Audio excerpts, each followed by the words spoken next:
அண்ணாச்சி அண்ணாச்சி என்னாச்சு? காய்கறிக்கு எம்ஆர்பி வச்சிருக்கிய தம்பி? அவசியமே இல்லாத பொருட்களை விற்கிறவர்கள் எல்லாம் அவங்கலாம் பாருங்க எம்ஆர்பி தான் வச்சு விற்கிறாங்க. ஆனா அது என்னைக்காவது நம்ம எம்ஆர்பி வச்சு விற்கிறாங்க அப்படிங்கிற ஒரு கேள்வியை கேட்டிருக்கோமாமா? அது நம்ம அத்தியாவசியமே கிடையாது. அது இல்லைன்னா கூட நம்மளால உயிர் வாழலாம். ஆனா இன்னைக்கு பாருங்க, காய்கறிக்கு நான் எம்ஆர்பி வச்சு விற்கேன் அப்படிங்கிறதுக்காக இன்னைக்கு நீ கேள்வி கேட்கிய. இன்னைக்கும் விவசாயிகள் பிற எப்படிமா வாழ்வாங்க? விவசாயிகள் வாழணும்லாமா? விவசாயிகள் வாழ்வதற்கு தானமா நம்ம ரேட்டுன்னு கம்மி பண்ணியே வாங்கணும்னு நினைக்கிறோம். ரேட்டு ஒரு அதிகமான ரேட்டு வாங்கினா தானமா அவங்களும் விவசாயிகளும் வாழ முடிச்சு. இருந்தாலும் காய்கறிக்கு எம்ஆர்பி தம்பி, அதாவது திரும்ப திரும்ப சொல்ல நினைக்காதம்மா. அதாவது பார்த்து கிடையாது. ஆனா அவங்கலாம் பெரிய பெரிய கோடீஸ்வரனா இருக்கான். பாவமா நம்ம விவசாயிகள் அவங்க விளைவிக்க பயிரை பாரு. அவ்வளவும் அவங்க விளைவிக்க பயிரே அவங்க கடன் மேல கடன் தான் ஆகுறாங்களே தவிர அவங்க ஒரு சரியான ஒரு விலை நிர்ணயம் செய்ய முடியாம அவ்வளோ கஷ்டப்பட்டுட்டு இருக்காங்க. ஆனா அவங்களுக்கு நம்ம இப்போ ஒரு விலையை கூட்டி கொடுக்குறதுல ஒரு ஃபிக்ஸடு ரேட்டு கொடுக்குறதுல என்னமா தவறு? இதே மாதிரி தமிழ்நாடு ஃபுல்லாக இன்னைக்கு தங்கம் ரேட்டை பாரு தான் கூடிக்கிட்டே இருக்கு. ஆனா காய்கறி ரேட்டை பாரு, ஃபிக்ஸட் ரேட்டே கிடையாது. அந்த ஃபிக்ஸட் ரேட்டு வச்சா மட்டும்தாமா விவசாயிகளோட நிலைமை மாறும். விவசாயிகளோட கண்ணீருக்கு ஒரு பாதுகாப்பே கிடைக்கும். ஆனா அந்த நிலைமை மாறணும் அப்படின்னா கண்டிப்பா விவசாயிகளுக்காக எம்ஆர்பி அப்படிங்கிற ஒரு சிஸ்டத்தை கொண்டு வந்தா மட்டும்தாமா அந்த மாற்றத்தை உருவாக்க முடியும்.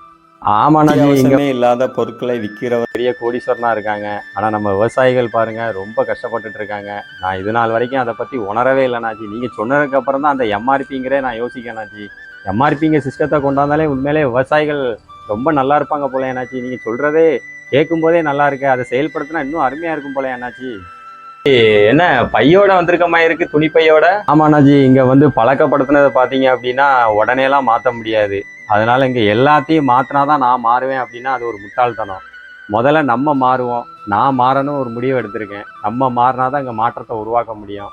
அதனாலதான் அண்ணாச்சி இந்த காய்கறி வாங்க துணிப்பை எடுத்துட்டு வந்தேன். சூப்பர் தம்பி. மாற்றத்தை இங்க எங்கேயோ தேடக்கூடாதுமா. மாற்றத்தை நம்மகிட்ட தான் தேடணும். சரிங்களா? மாற்றம்ங்கிறது மாற்றத்தை நீ உருவாக்கணும்னு நினைச்சிட்ட. அதனால நீ உன்னிடத்துல இருந்து தேடி இருக்க. அதே மாதிரி மாற்றம்ங்கிறத எங்கேயோலாம் தேட வேண்டாம். நம்மகிட்ட இருந்து தேடினாலே போதும், அங்கேயே மாற்றம் உருவாகும். நன்றிம்மா. அன்றாட மக்கள் என்ன வச்சுதான் சாப்பிடுது. இப்படி விளையாது எப்படி பொங்கி எப்படி சாப்பிட முடியும்? காய்கறி எல்லாம் இப்படி விளையாது நாய்க்கு விலை வச்சு பறைக்க சொல்லுங்க. நான் தான் சொல்ல முடியும், எங்களால் முடியுது. நாங்கள் ரொம்ப எல்லாரும் கஷ்டப்படுற மக்கள் தான். காய்கறி விலை கம்மியாகட்டும், இதான் எங்களோட எண்ணம், வேற ஒன்றும் இல்லை. விவசாயிகள் அவங்களும் வேலை வரணும். அவங்க கஷ்டப்பட்டு எல்லாம் கொண்டு வராங்க. நான் அதை தப்புனா சொல்ல முடியாது. என்ன பாடுபட்டு கொண்டாந்து நமக்கு தெரியும். எங்களை மாதிரி தான் உழைக்காங்க அவங்களும். அதனால இவ்வளோ அதிகம் தான் எங்களால் ஒன்றும் செய்ய முடியாது. கொஞ்சம் காய்கறி கம்மியாகுங்க. ரொம்ப ஏறி போச்சு.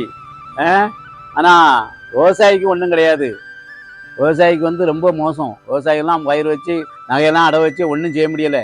அந்த நிலைமை தான் இன்னைக்கு இருக்கிறாங்க. விவசாயியுடைய பாடுலாம் ரொம்ப மோசம்.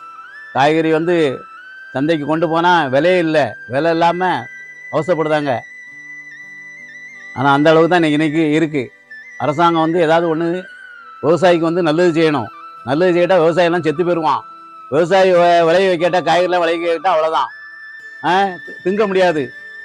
எது திங்க வேண்டிய இருக்கும்? ஒரு சுவாரை மட்டும் தான் திங்க வேண்டிய இருக்கும் காய்கறி விளைய கேட்டால். அந்த நிலைமைக்கு தான் இன்னைக்கு பணம் விட்டுட்டு இருக்காங்க. விவசாயம் முக்கியத்துவம் கொடுக்கட்டா ரொம்ப கஷ்டம். அவங்க பிள்ளைகளை கட்டி கொடுக்க முடியலை. அந்த சூழ்நிலை தான் இருக்காங்க விவசாயிங்க. மாடா உழைக்கிறாங்க, பூமியில உழைக்காங்க, உழைச்சி கொண்டாடுறாங்க. விலை கிடைக்கல. கடைக்காரங்க என்ன பண்ணுறது? ரேட்டு பட்டியல் போட்டு விற்க வேண்டிய இருக்கு நிலைமை தான் இன்னைக்கு இருக்கு. அந்த சூழ்நிலை தான் இருக்கு.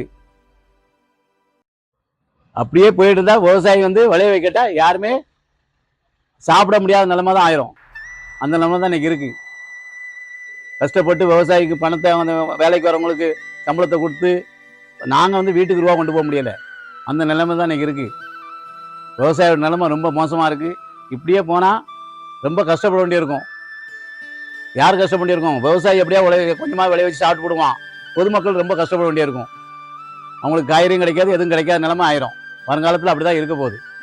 முன்னேற்றம் தான் ரொம்ப கஷ்டம். விவசாயம் மட்டும் முதுகெலும்பு. உணவு இல்லை, செத்து போயிருவேன். அதான் அந்த நிலைமையில் தான் இன்னைக்கு இருக்குது.